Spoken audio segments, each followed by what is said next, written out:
दोस्तों आज की कहानी है एक ऐसे होनहार युवक की जिसने अपने मेहनत अपने लगन से संलोक सेवा आयोजन यानी कि यूपीएससी के एग्जाम अपने पहले अटेम्प्ट में ही पास आउट कर लिया। दीपक कुमार मीना, उसका उम्र लगभग 21 साल था। वह अपने सपने की ओर अपना पहला कदम बढ़ा चुका था। गांव से दिल्ली तक का सफर आसान तो नहीं था, लेकिन उसके सपनों की ऊंचाई और हौसलों की मजबूती ने उसे और आगे बढ़ने का साहस दिया। उसने अपने परिवार और अपने गांव वालों को भरोसा दिलाया था कि वह उस दिन के लिए तैयारी कर रहा है कि जब वो आईएएस बनकर लौटेगा अपने गांव, तब अपने पूरे गांव को एक गर्व का अनुभूति करवाएगा। लेकिन एक दिन ऐसा आया कि ये सब कुछ बदल गया और सपने धड़े के धड़े रह गए। जब उसके एग्जाम वाले दिन यह खबर सामने आती है कि जब उसका शव पास ही के गांव के जंगल में एक पेड़ से लटका हुआ पाया गया, तो क्या दीपक मीना ने अपनी जान ली या फिर उसके सपने के साथ कोई खेल गया? यह खबर सुनने के बाद दिल्ली में पढ़ाई कर रहे छात्र छात्राएं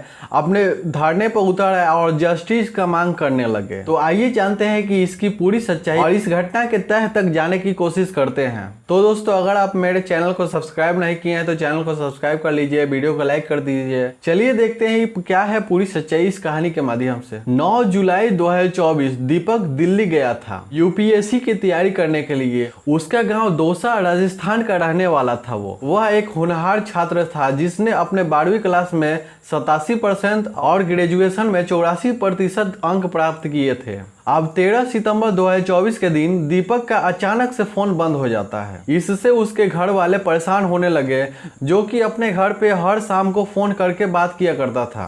अब वो किसी के पहुंच में नहीं था, तो उनके घर वाले थोड़ी देर के लिए सोचे कि शायद वो अपने पढ़ाई में व्यस्त होगा, इसीलिए अपना फोन स्विच ऑफ करके पढ़ाई में लगा हुआ होगा। लेकिन उसके घर वालों को नहीं पता था कि वो लोग जो सोच रहे हैं असल में वैसा कुछ भी नहीं है।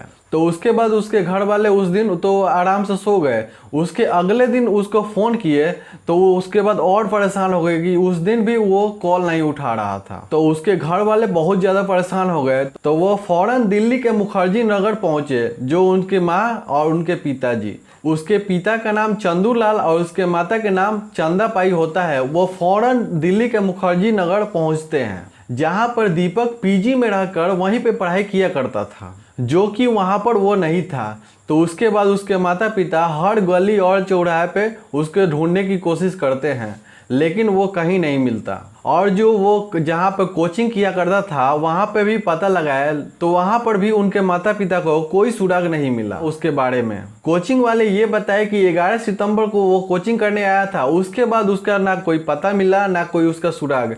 उसके बाद वो कोचिंग आया ही नहीं। ये सुनने के बाद उनके माता पिता और डर से हम गए और उनकी आशंकाएं आसमान छूने लगी। लेकिन उम्मीद अभी भी बाकी थी। उसके बाद उनके माता पिता मुखर्जी नगर के पुलिस स्टेशन में जाकर उसके गुमशुदगी की रिपोर्ट लिखवाई, लेकिन काफी ज्यादा छानबीन करने के बावजूद भी उसके बारे में कोई ठोस सबूत मिला ही नहीं। यह पहली बार था कि उनका बेटा इतना दूर आकर, जो कि बिना जान पहचान वाले जगह पर उनके कांटेक्ट में नहीं था, यानी कि ये बहुत ज्यादा गंभीर मामला हो चुका था। 20 सितंबर 2024 यह वो दिन था कि जो दीपक के बारे में एक नई मोड़ लेकर आने वाला था। इसी दिन यूपीएससी की एक मुख्य परीक्षा होने वाली थी। दीपक के माता पिता पूरे उम्मीद के साथ परीक्षा केंद्र के बाहर खड़े थे, उसके इंतजार में वहां पे खड़े थे, यह सोचते हुए कि उनका बेटा कहीं पे भी होगा, वो परीक्षा देने के लिए परीक्षा केंद्र में तो आएगा ही। लेकिन घंटों इंतजार करने के बाद भी दीपक वहां पर एग्जाम देने नहीं पहुंचा, तो उनकी उम्मीदें धीरे धीरे टूटने लगी। तो कुछ देर के बाद पुलिस को यह सूचना मिलती है कि मुखर्जी नगर से लगभग 400 किलोमीटर दूर एक जंगल में एक युवक का शव एक पेड़ से लटकता हुआ मिला है। यह खबर सुनने के बाद उनके माता पिता को अंदर से झंझोड़ के रख दिया। खैर पुलिस वहां पर जब पहुंची तब वहां पर शव को देखी तो शव की हालत बहुत ज्यादा गंभीर और खराब थी, जिसे पहचान पाना काफी ज्यादा नामुमकिन सा था। लेकिन उसके पास पाए गए बैग, किताब और उसके जो सामान थे, उससे ये पुष्टि की गई कि यह दीपक का ही शरीर है, शव है। तो यह खबर उनके परिवार वाले और उनके गांव वाले जो सुने, उनके परिवार और उनके गांव वाले के लिए जैसे किसी बुरे सपने को सच हो जाना लग रहा था, जो कि दीपक जो आईएएस बनने का सपना देख रहा था वो पेड़ से लटकता मृत पाया गया। लेकिन सवाल ये था कि दीपक ने ये सब खुद से किया या फिर इसमें किसी की गहरी साजिश थी। हालांकि जो तस्वीरें निकल के आई हैं उससे साफ साफ लग रहा है कि उस तस्वीरों के हिसाब से सरासर ये साजिश और पूरी प्लानिंग के साथ की गई हत्या का मामला नजर आता है। लेकिन एक बात यह थी कि उसका शरीर जमीन से छू रहा था, जो कि ये सवाल उठाती है कि किसी ने भी अपनी जीवन लीला को ऐसे इस तरीके से समाप्त करते हुए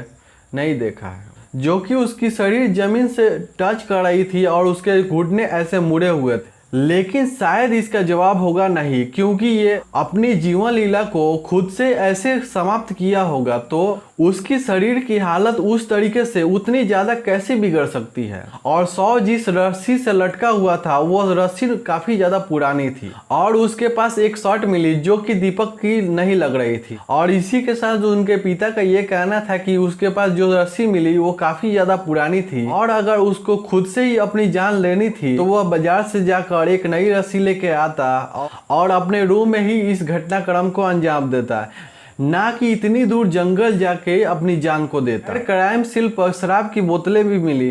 पुलिस का यह कहना था कि दीपक ने ये शराब की बोतलें खुद खरीदी थी, लेकिन पोस्टमार्टम के रिपोर्ट में शराब पीने का जिक्र हुआ ही नहीं।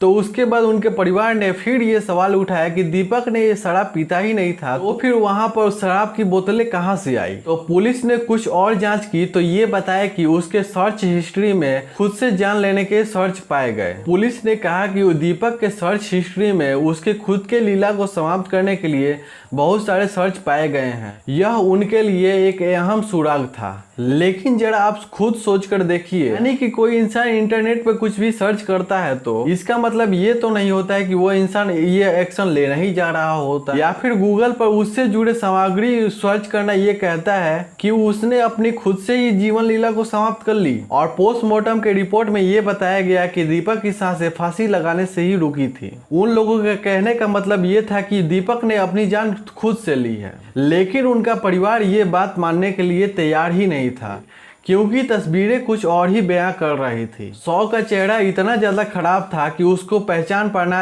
यानी कि मुश्किल नहीं नामुमकिन सा लग रहा, यानी कि उसकी चेहरे की चमक यानी कि उसके त्वचा खत्म हो चुकी थी। उसके बाद जो दिखाई दे रहा था केवल हड्डियों का ढांचा और बाल तो गायब होने ही थे। और परिवार ने ये आरोप लगाया कि शायद दीपक पर किसी ज्वलनशील पदार्थ को भी डाला गया या फिर ये समय के साथ शरीर का गलना होना था, जो कि 10 दिनों में वैसी हालत हो गई थी उसकी, या फिर किसी ने जानबूझकर सबूत मिटाने की या फिर उसके चेहरे को खराब करने की कोशिश की है। और दिल्ली पुलिस का ये कहना था कि वो लोग इस मामले में काफी ज्यादा गहनता से जांच किए हैं, जो कि पोस्टमार्टम के रिपोर्ट में वही बात बता रही थी। और सीसीटीवी कैमरा में भी ये दिखाई दिया कि वो खुद से ही अपने कैमरे में वो आगे जाते हुए दिखाई दे रहा है। लेकिन उनके परिवार वालों का ये कहना था कि दीपक अपनी जान खुद से नहीं ले सकता, क्योंकि वो मानसिक रूप से बहुत अच्छा था, पढ़ाई में भी बहुत अच्छा था, वो सबसे मिलजुल के बातें किया करता था, वो ऐसे किसी तनाव में था ही नहीं कि उसको इस तरीके से कदम उठाने पड़े। और क्राइम सीन की स्थिति ये बताती है कि दीपक खुद से ऐसा कर ही नहीं सकता। उन्होंने पुलिस के ऊपर निष्पक्ष जांच नहीं करने का आरोप लगाया